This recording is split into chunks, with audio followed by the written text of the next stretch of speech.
Hi. Thanks for tuning in. If you aren't subscribed, please consider and don't forget to hit the notification bell so you never miss a video. If you enjoy the video, please hit the like button and consider sharing the video with your friends and family. Now on with today's video, where we will learn 10 incredible facts about kangaroos. Few animals symbolize their continent quite like kangaroos, which serve as global icons for Australia. Despite their international fame, kangaroos are also commonly misunderstood, both at home and abroad. Did you know, for instance, that the animal we've come to revere as cute and cuddly is considered a pest by its human neighbors? They're widely disliked by farmers, especially because they sneak into pastures and eat livestock feed. Of course, there are many things to like about these animals that counteract their unfavorable quirks. Here are 10 lesser-known facts about kangaroos. 1. Kangaroos are the largest marsupials on Earth. Kangaroos are the largest marsupials alive today. The largest species of kangaroo, by weight, is the red kangaroo, which can stand more than 5 feet tall, not including a 3-foot-long tail, and weigh 180 pounds.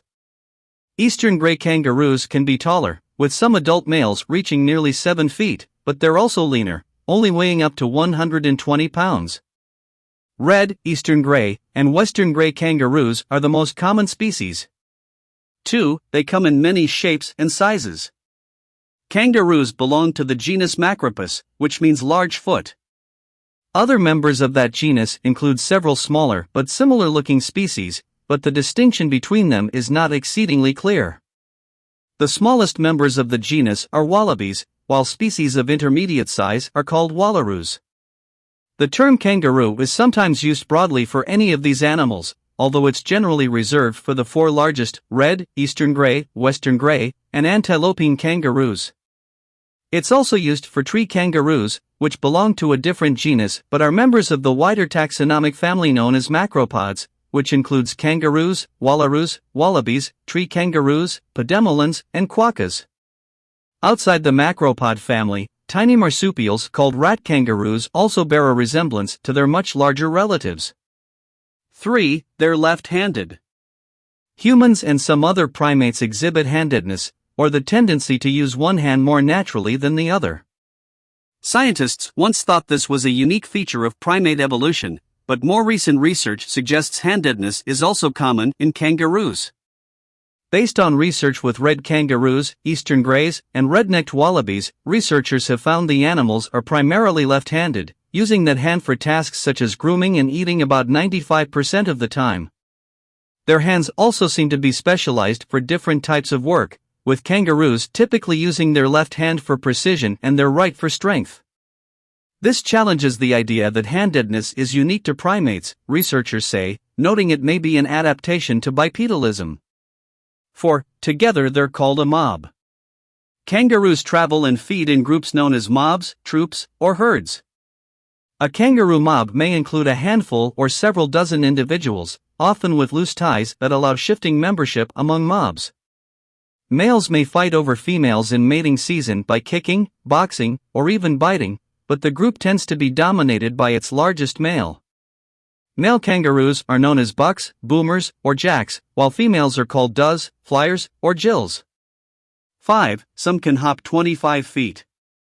Hopping is an energy-efficient way for kangaroos to move, helping them cover large distances in arid Australia as they search for food.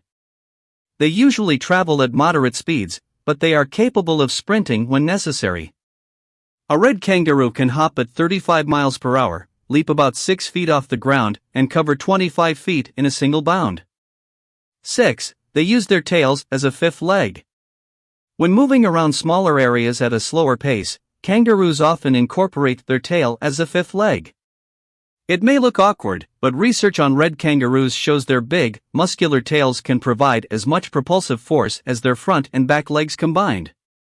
When a kangaroo needs to move more than about 15 feet, however, it usually skips the tail and starts hopping. 7. Joeys can go dormant until the pouch is vacant. The gestation period for kangaroos is about 5 weeks, after which they usually give birth to a single baby, known as a joey. No larger than a grape, the newborn joey must use its forelimbs to crawl through its mother's fur to her pouch. The joey will live in the pouch, called a marsupium, for the next several months as it continues to grow and develop. A female kangaroo can become pregnant again while a joey is still in her pouch, in which case the younger joey enters a dormant state until the pouch is vacant. Once the older sibling leaves her pouch, the mother kangaroo's body sends hormonal signals to resume the younger joey's development. 8. They sometimes drown their enemies.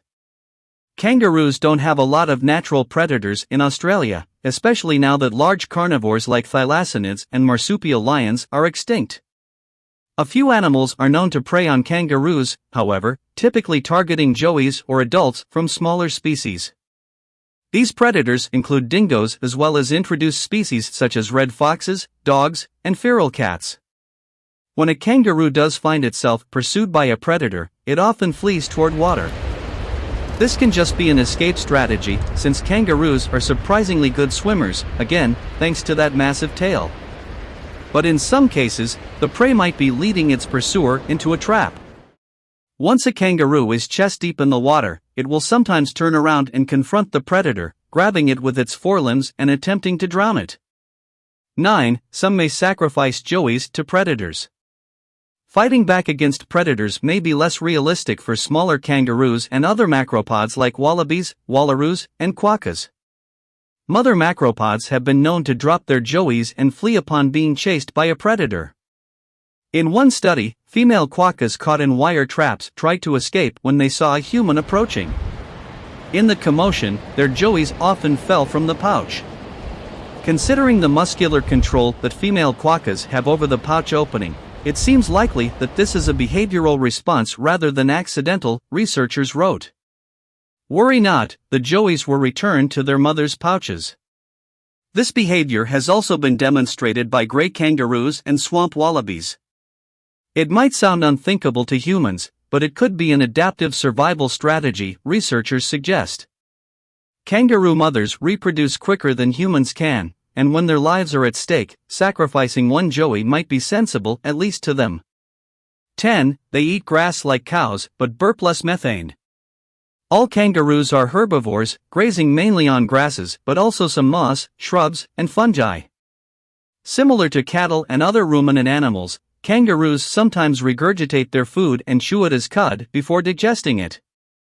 This isn't necessary for their digestion, though, and they only do it occasionally, maybe because it seems to cause them distress. Kangaroos' tube-shaped stomachs are very different from the four-chambered stomachs of ruminants. Cows infamously emit vast amounts of the potent greenhouse gas methane as they breathe and burp. But despite similar diets, kangaroos produce only about 27% of the body mass-specific volume of methane that ruminants produce. Food moves more quickly through kangaroo stomachs, and research suggests kangaroos' gut microbes are in a metabolic state more tuned for growth or biomass production than for making methane. That's all for today. Thanks for watching.